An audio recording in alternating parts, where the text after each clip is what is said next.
Hello mga idol, magandang araw sa inyong lahat, mga ka-DIY. Ngayong araw magdi-DIY na naman tayo. Kung naalala ninyo sa mga previous video ko or kung napanood ninyo yung mga previous video ko na bumili tayo ng power station at nilagay natin doon yung ating modem at saka yung ating CCTV. Pero kinakapos ng battery yon, kaya kung napanood nyo din yung previous video ko na nag-upgrade ako ng ating solar panel from 10 watts, ginawa nating 60 watts. At ngayon, kaya niya nang i-power up yung ating CCTV tsaka yung ating modem at nakakapag-charge pa rin siya. Ngayon, magdadagdag tayo ng kanyang load dahil meron tayong router dito sa ating first floor dahil yung signal ng ating router sa ating second floor ay hindi na masyadong malakas o hindi na masyadong abot dito sa ating first floor. Kaya naglagay pa tayo ng sariling router para dito sa ating first floor. Pero ito ay nakasaksak sa ating AC power. Pero dahil mukhang enough naman na yung battery backup ng ating power station at na-charge naman ng ating solar panel, so idadagdag natin ito siya sa load ng ating power station. Dahil kapag nandito tayo sa bahay, buong araw din itong naka-power on. So kung buong araw itong doon kukuha ng power sa power station natin ay malaking bagay na rin or malaking kabawasan na rin yan sa kuryente. So akyatin natin yung taas at maglalatag tayo ng power cable. O nga pala, ang gagamitin nating power dito ay galing na sa AC ng ating power station. Dahil kung matatandaan niyo yung output na 12 volts ng ating power station ay dalawa lang. So consume na yun ng ating CCTV tsaka ng ating router or ng ating modem. So ang ating router ay ilalagay natin sa AC output ng ating power station. So lalatagan natin ng power cable. So akyat tayo sa taas. So mga idol, ito yung ating power station at ito yung ating plug na gagamitin para dun sa ating extension. Ito, kapag gagamitin na natin yan, ipa-power on na natin ito. Tapos ginapang natin yung wire na yan dito sa ating kesame, tapos doon sa ating kwarto. Hindi natin siya pwedeng idaan dito sa bintana dahil baka maipit yung wire at masira o magka-short circuit. Hindi rin naman natin pwedeng buksan ng bintana kung umaandar yung ating aircon dahil sisingaw yung lamig, no? At yan, mula sa kisame natin ay bumaba siya rito. At ito yung power adapter ng ating router sa baba. So lalagyan lang natin ng socket ito para maisaksak natin. Dugtungan pa natin ng konti yan. So medyo magulo yan dyan dahil pati pala yung ating backup light na solar yan, tsaka may electric fan. Ayan, yan yung ginagamit natin ngayon. Hindi tayo gumagamit ng ating yan galing sa ating electricity or sa ating AC power. So hanggat pwede natin gamitin yung mga libreng energy galing sa solar, yun muna ang ginagamit natin para makatulong sa pagtipid sa kuryente. So ngayon, ito ang idadagdag natin sa load ng ating solar power station para makabawas ito sa ating electricity bill.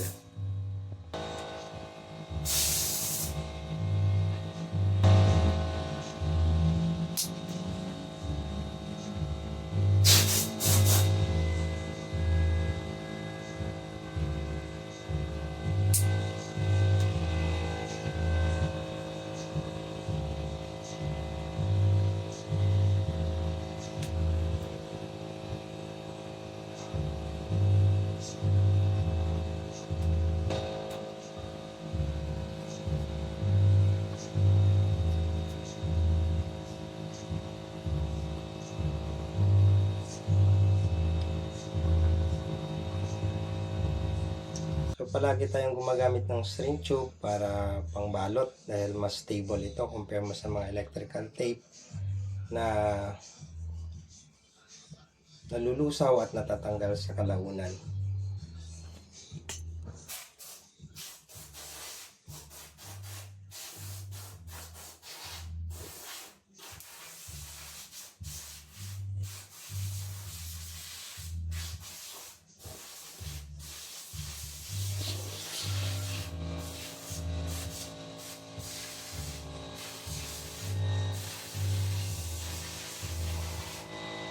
So kahit sa pagdudugtong ng kuryente, may style tayo na nililihis natin para iwas sa possibility na mag-short ang dalawang linya. Although lagyan naman natin yan ng electrical tape, pero dagdag yan sa safety. So ganyan, katulad nga na lihis silang dalawa. So kahit hindi nga natin yan lagyan ng electrical tape, hindi yan sila mag-short dahil magkalihis yan. So, lahat ng safety ginagawa natin para iwas tayo sa accident.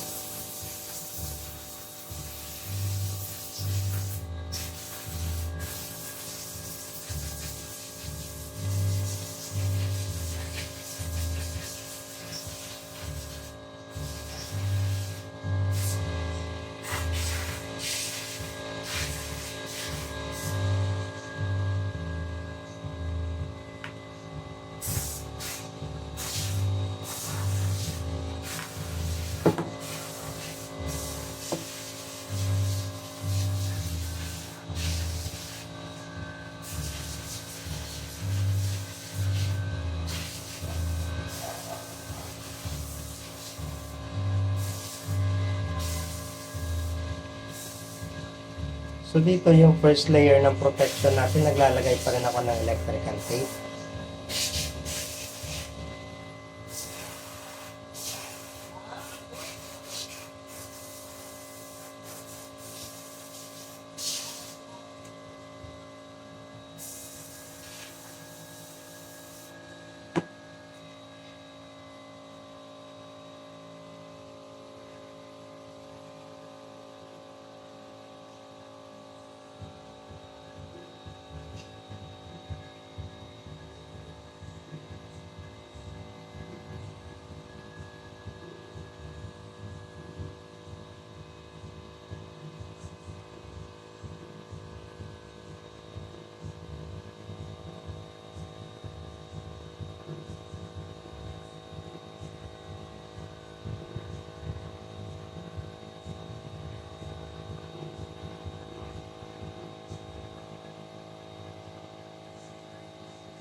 So ayan, tapos na.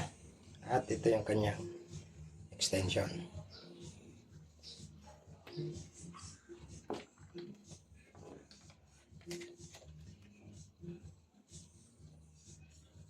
So ayan, nakasaksak na. Power on na natin. So ngayon ikakabit na natin ito. So, bali, nakasaksak yung ating dalawang device, yung ating modem, tsaka yung ating CCTV.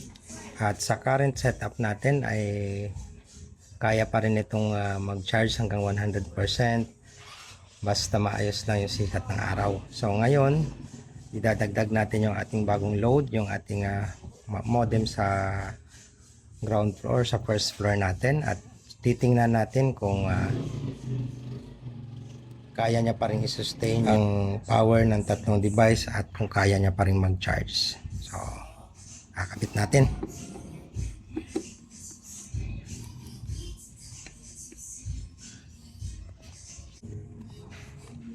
So, dito natin kinabit sa gilid, no, dahil masikip dito. Tsaka baka napansin nyo na medyo kalawangin na ito. Matagal na natin itong hindi nagamit. So, for demo purposes, ito muna gamitin natin. Advice ko sa inyo, kapag ganyan nakita ninyo na may kalawang na yung mga bakal na ginagamit, ay palitan na ninyo dahil hindi na po safety yan. So, ito papalitan natin ito ng bago. Pero sa ngayon ay for demo purposes, ito muna yung gamitin natin. So, i-power on natin. So, malalaman natin kapag gumagana yung AC, umiilaw ito. So, i-check natin dun sa baba. So, guys, yan. Kung makikita ninyo, meron na siyang power. Yung ilaw na yan. Tingnan natin sa harap.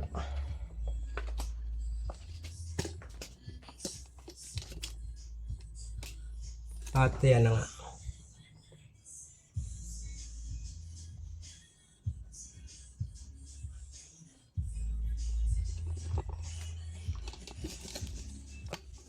So, ayan, successful natin na nalagyan ng power supply yung ating modem. So, update ko lang kayo kung kamusta yung performance ng ating solar power station. Kung kaya niya ba yung tatlong device sa isang buong araw, makapag-charge pa rin ba siya.